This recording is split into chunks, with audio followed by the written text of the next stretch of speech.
Баршаңызға сәлем, кезекті сабаққа қош келдіңіздер. Бұл сабақта мен сіздерге қалай интервью түсіріп керек екенін айтатын боламын. Интервью тек қана сұхбат беру ғана емес, ол сіздің спикер болып бір жерге жарнама жасағаныңыз.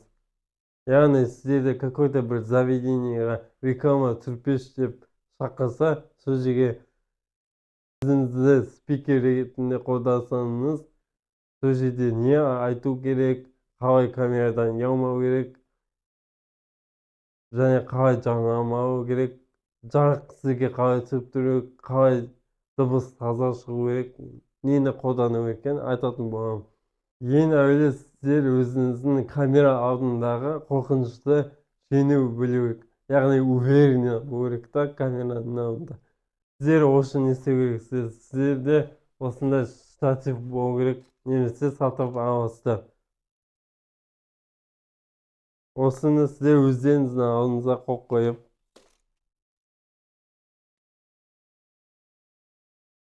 осы алдыңызға камераны телефонда болса қойып қоясыздар.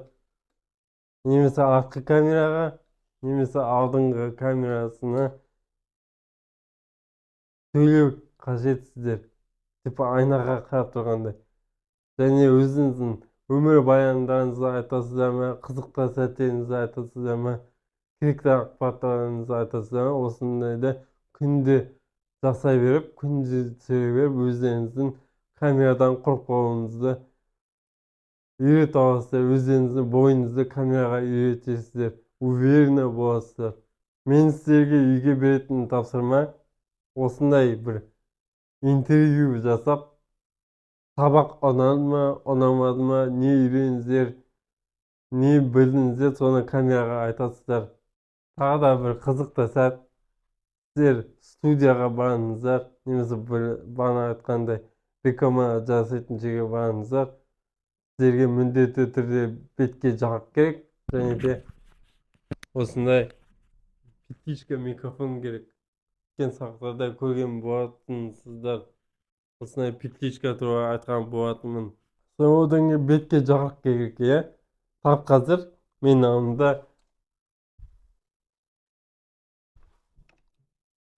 осындай софтбокстар, ол студияларда болатын софтбокс.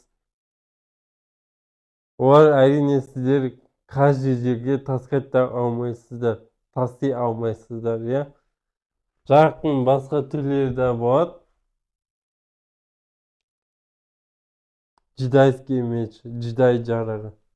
Тасуға өте ыңғайлы, керемет затты өзі таптырмыз. Одан кейінгі тағы да ұқсайтын осындай фонарик бар.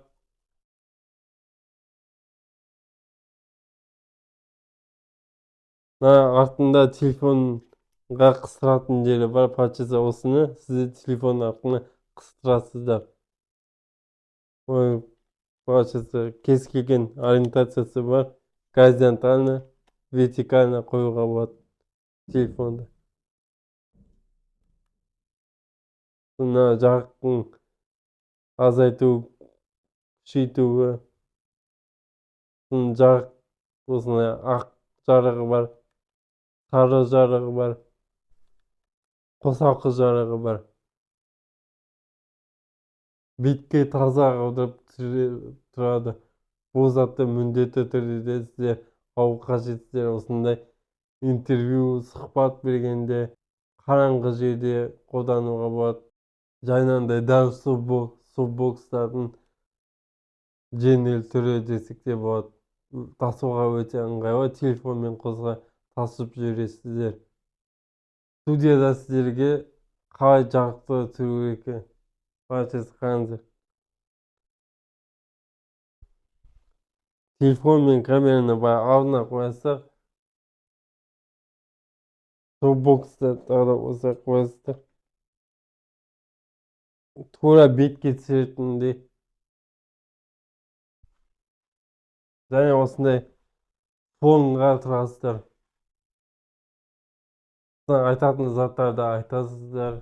Айтпақшы, сіздерде үй жағдайында осындай түсіретін жер болмаса, далаға шығып түсіруге ұялсаңыздар, сіздерге осындай жасырылмада сатып алу қажет. Арзан тұрады, кез келген бір базарда сатып алсаңыздар, үйдің кез келген жерлеріне іліп қойсаңыздар, смело видеоға түсіруге болады. Міне осылайша бұл сабақ соңына жетті. Бұл сабақта мен сіздерге айтқан барлығын сіздер практикада қолданып өздерінің видеоларыңызда қолдансаңыздар болады.